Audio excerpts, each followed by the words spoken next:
Hello and welcome to my YouTube channel. If you're regular here, you know I review many photographic, audio and video related products. Now today I'm looking at video autofocus with a Panasonic Lumix S9. Now Panasonic cameras over the years have been renowned for poor video autofocus purely because they did use depth from defocus algorithms, which basically contrast detect autofocus.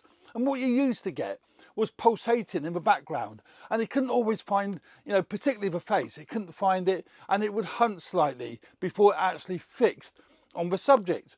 Now, since the release of a Panasonic A7IV FX30, they put phase detect autofocus points on the sensor. So it's a phenomenal system, and it works very similar to the Sony AF and the Canon dual pixel autofocus. Works really well. So the autofocus should be solid and it should be reliable, and you shouldn't get any of this horrible pulsing on the image. So I'm just doing a video test so I can show you guys and girls how good now the autofocus is on pretty much all the latest Panasonic cameras. But it is all the newer Panasonic cameras, from the S9, the S5 Mark II, the S5 2X, so on and so forth. They've all got phase detect autofocus points on the sensor, and you can set up the autofocus in the menu to how you want to use it. Now I've got it on wide area autofocus, so regardless of where my face is in the frame, it should stay focused on my face. I think I've got eye detect turned on, but I've certainly got face and eye detect turned on, and obviously human detection, so it does detect my face, and it won't be pulsing. And that's really, really, really good.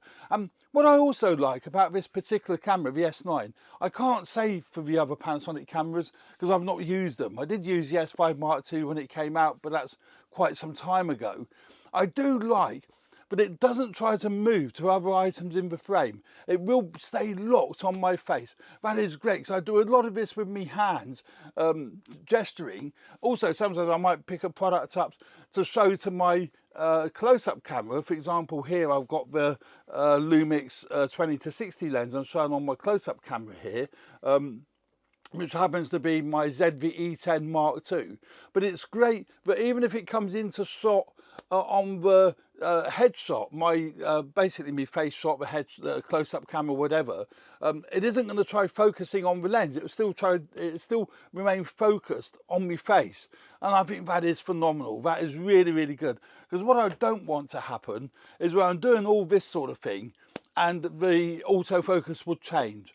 I did have that with my Fuji cameras. It was really annoying because when I come to edit it, I then have to cut those bits out and I can't use a shot where I really, wanted to use. I find with my Sony A7IV, that's sat next to it, that works great as well. That does lock on my face. I've got face detector and I find that very reliable camera. I've been using it for a long time now. I love that for video content because it is reliable. But looking at the S9 and the results from the S9, that looks like that's going to be incredibly reliable as well. Now, I've got on it today the Panasonic Lumix f1.8. It's an S lens, s1.8 prime lens. And I'm shooting at f1.8 so I can throw the background out of focus. So there is separation between myself and the background. Obviously, if I get closer to the camera, the background is even more blurred. And it looks great, it looks really, really good. But I think if I get too close, it just looks not very nice. So I tend to sit somewhere around here and it still throws the background out of focus. So yeah, that's a quick video test using the Panasonic S9 with my Panasonic Lumix S50mm lens set to f1.8. I think obviously if you're doing portraits and you're doing presentation to camera like this, you do want to shoot at a wide aperture purely to throw the background out of focus. That's one of the drawbacks with using a lens like the 20-60. The 20-60 actually is a really, really nice lens. I love using this lens outdoors, and it is a tremendous lens, very, very well built. It is actually sold as a kit lens, but it's much better quality than a kit lens, and it actually looks professional. It looks more than what a kit lens would look like. But this starts at f3.5. I think it's 3.5 to 5.6. So it isn't ideal as a portrait lens because it won't separate yourself from the foreground to the background so easily.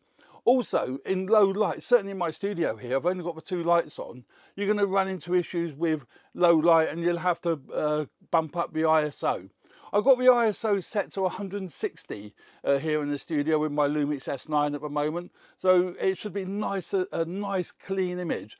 And I do find the images that come off the Panasonic S9 lovely. They are nice and clean, they're crisp, and they look really good. But the this 20 to 60 lens is great, and quite often I'll use my 18 to 40. Well, actually, when I'm going out and about, I use my 18 to 40 lens on the S9 all the time, because it is really, really compact. It's ultra wide at 18, well, pretty much ultra wide. It's certainly wide through to 40, which is almost your standard setting that you used to find in the old days. Kit lenses were 50mm, so this is very close to the standard sort of lens that you would get, the standard 50mm lens, like the one I'm using. But again, with this one, the aperture range, I think it's 4.5 to 6.3, something like that. Again, not an ideal lens to use for doing your you know, sort of separation, for doing your bokeh sort of look. So yeah, not a portrait lens, but a great travel lens. So there we go.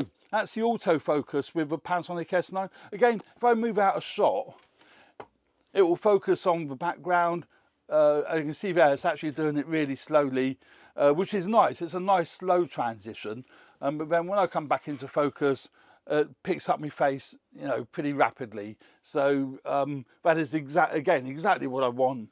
It's set to face detect, and that's what it's doing. But it's not hunting, it's not pulsing, and that to me is a Brucey bonus. So there we go. That's a quick look at the Panasonic S9, or the Panasonic Lumix S9, with the Panasonic A7IV f1.8 lens, but predominantly testing the autofocus and not getting any problems with having my hands in front of, you know, in the frame.